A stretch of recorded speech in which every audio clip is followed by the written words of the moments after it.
Bollywood is on the verge of crashing out, and when I say this, I mean it. 2025 की top 10 highest grossing movies की list अगर हम देखें तो इस लिस्ट में तुम मुझे ये बता दो कि जेन्युइनली अच्छी मूवीज़ कौन सी हैं। वॉर 2 एक बहुत घटिया सीक्वल थी, किसी को भी पसंद नहीं आई। ऐसा लग रहा था कि हम वॉर 1 दोबारा से देख रहे हैं, बस जूनियर एनटीआर को होने के लिए वहाँ पे डाल दिया है, किसी को भी पसंद नहीं आया था। हाउसफुल 5 अगेन वही सेम चीज़, using their female leads sexuality for joke. मतलब आप इतने खोखले हो राइटिंग में कि आपको जोक्स लिखने के लिए भी लड़कियां चाहिए और उनके बॉडी पार्ट्स के ऊपर आपको जोक करना है। एंड इसके अलावा सिकंदर, क्या ही बोलूं अब मैं। खैर मूवी के बारे में तो कुछ बोल भी नहीं सकता, बट भाईजान generally need a good director, क्योंकि ऐसा नहीं है कि उनसे हो नहीं पाती है एक्टिंग, हमने देखा हुआ है, उन्हें आती है। बट ये जो इजी मनी कमाने वाले डायरेक्टर हैं, इन्होंने खराब कर दिया है, और आई शुड से सड़ा दिया है सलमान। तुम खुद सोच के देखो, पूरे देश भर में साल की 10 सबसे बड़ी मूवीज में से 3 मूवीज बेकार हैं, एंड तब भी वो इतना पैसा कमा चुकी हैं। एंड इस लिस्ट से मैं तुमको ये समझाना चाह रहा था कि we have also failed as a audience.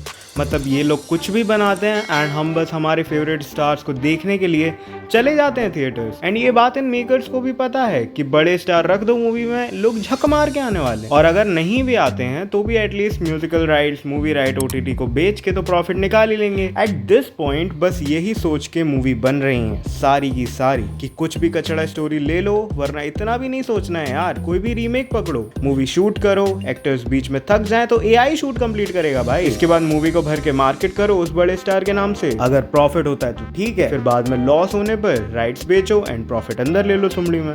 That's it। अब तुम लोग सोच रहे होगे कि भाई ये लोग पैसे कमा रहे हैं, लोग थिएटर्स जा रहे हैं, और क्या चाहिए भाई। इन सभी मूवीज के चक्कर में इतनी सारी अच्छी मूवीज को कभी फेयर ग्राउंड मिल ही नहीं पाता है, तुमको समझना चाहिए ये बात। पास्ट ईयर के एग्जाम्पल को ही ले लो, जुगनुमा, निशांची, सुपर वॉइस ऑफ मालेगांव, और पता नहीं कितनी ही ऐसी मूवीज होंगी जो इन सभी मूवीज की वजह से अपनी ऑडियंस ढूंढ ही नहीं पाई कभी। एंड फिर हम एज ऑडियंस ग्रीव ही करते रह जाते हैं कि काश हमने उस समय इन मूवीज को बड़े पर्दे पर देखा होता। द थिंग इज कि हम कभी वैल्यू ही नहीं करते हमारे सामने जब कुछ अच्छा माल आता है तो, क्योंकि हमें तो हमारे स्टार से मतलब है। अब इसके अलावा बॉलीवुड आजकल एक और अच्छी चीज करने लग रहा है, विच इज फ्रेंचाइजीज को फक करना। भाई मेकर्स का तो मैं समझता भी हूँ एक बार को, but how are even actors agreeing to ruin their own franchises. इसके भी कितने ही सारे एग्जांपल्स हैं हमारे सामने। हाउसफुल 5, बागी 4, सन ऑफ सरदार 2। अरे भाई क्या भूल भुलैया के तो 3 निकाल दिए हैं, और पता नहीं क्या क्या कचड़ा परोस के दे देते हैं कि जनता तो पागल है, जो दिखाओ वो देख लेगी,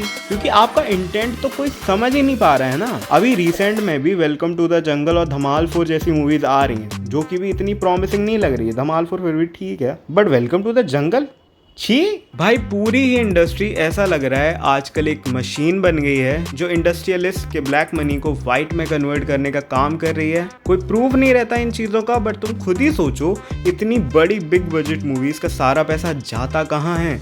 like literally there is nothing that tells you कि इन मूवीज में इतना खर्चा होता है। The biggest example of the same is this shit. भाई 700 करोड़ का बजट था इसका, 200-300 करोड़ भी ढंग से खर्च नहीं हुए होंगे इसमें। और एक चीज मैं क्लियर कर देना चाहता हूँ कि जब मैं ये सब चीजें बोल रहा हूँ तो मुझे कसम से बहुत ही बुरा लग रहा है, because movie making is not easy, even making this particular video is not easy. And इसीलिए आई नो कि कितनी मेहनत जाती है एंड कितना बड़ा मैनेजमेंट का काम रहता है एक मूवी को बनाने में। बट भाई अब ऐसा नहीं है ये सिर्फ बुरी मूवीज बना रहे हैं, they are becoming lazy as fuck. It feels like ये काम करना ही नहीं चाहते। एंड इसका भी सबसे रीसेंट एग्जांपल है ये। भाई इसका तो ट्रेलर इतना खराब था कि मूवी देखी ही नहीं है मैंने। एंड जितने रिव्यूज सुने हैं, 80% of this shit is made with AI, but उसमें भी मेहनत नहीं है। फ्री वर्जन उठा लिया एंड मस्त चल रहा है काम, क्योंकि महंगे वर्जन में तो 8-10 हजार लगेंगे, और करोड़ों के टाइट बजट पे 10 हजार कहाँ से ही निकाल पाएंगे भाई ये लोग। इसके अलावा कोई भी नया आइडिया तो बन ही नहीं सकता, क्योंकि सब प्रोड्यूसर्स को पैसे छापने हैं, रिस्क तो कोई लेने ही नहीं चाहता।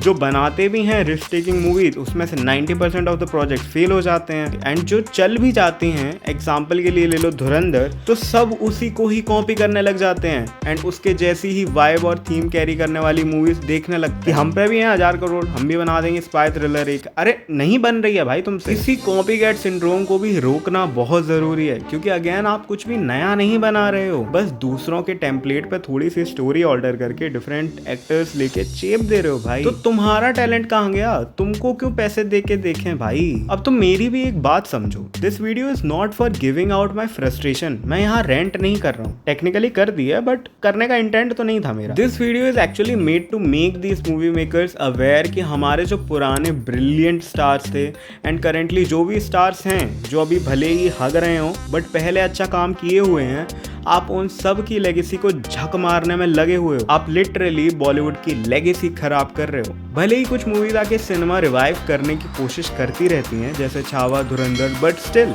हम सिर्फ कुछ ही चुनिंदा मूवीज पर टिके नहीं रह सकते and that is why it's the time to do something about it. तो इस बात को समझो एंड इस वीडियो को इसीलिए शेयर भी कर देना ताकि और लोगों तक भी ये बात पहुंचे। अब तुम अपने थॉट्स मुझे नीचे कमेंट करके बताओगे अभी, because I love it when you guys comment. बाकी मिलते हैं नेक्स्ट वीडियो में, बाय।